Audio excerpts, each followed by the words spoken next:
Hello students, welcome back to my channel MS Biology Tutorials. Today we are discuss about pea proteins. Before we discuss of this topic, please like, share and subscribe to my channel for upcoming videos. So what is pea proteins? Pea proteins means phloem protein found in large amounts in the sap-conductive sieve elements of phloem tissues in the plants. It takes various forms in the mature sieve element depending on the plant species, ranging from a network of filament to discrete crystalline bodies. Its ability to form a gel is one general property of pea protein. Pea proteins are usually found in the phloem of dicot plants. They are very rarely reported in monocots. Pea proteins are completely absent in the phloem of pteridophytes and gymnosperm.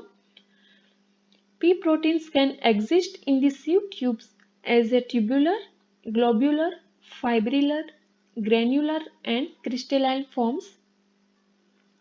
Functions of pea protein. It functions as a puncture repair substance, forming a plug at any site of damage in the sieve element, thus preventing loss of food materials being translocated by the phloem.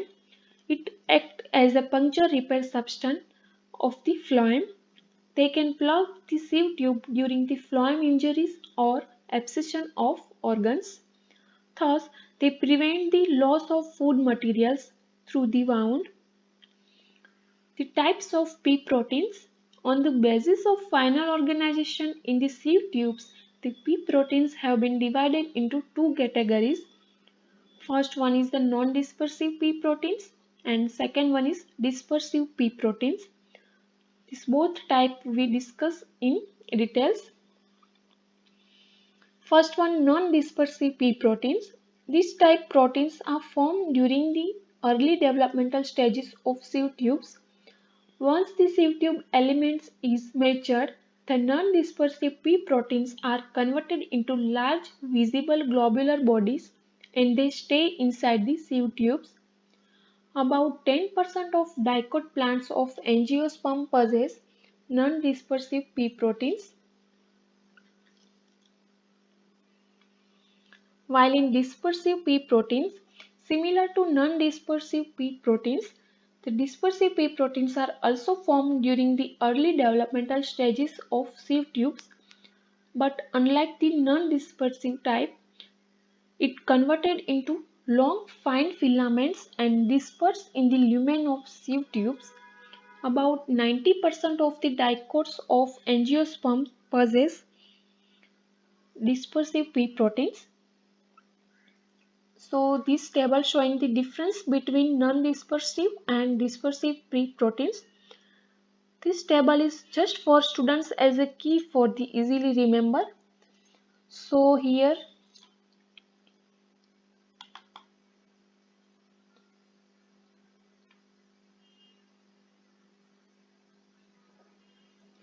this type of proteins are formed during the early developmental stages of sieve tubes.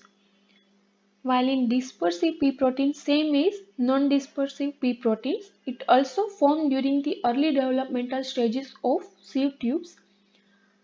But non-dispersive pea proteins, while it mature, converted into large visible globular bodies, but in dispersive pea proteins, it converted into long fine filaments. So these are the difference between dispersive and non-dispersive pea proteins. In non-dispersive pea proteins, it mature, they stay inside the sieve tubes, while in dispersive pea protein, it mature and disperse in the lumen of sieve tubes. In non-dispersive pea proteins, 10% of dicot plants of angiosperm possess non-dispersive pea proteins, while in 90% of dicots of angiosperm possess dispersive pea proteins. So these are the main difference between dispersive and non-dispersive pea proteins. Thank you.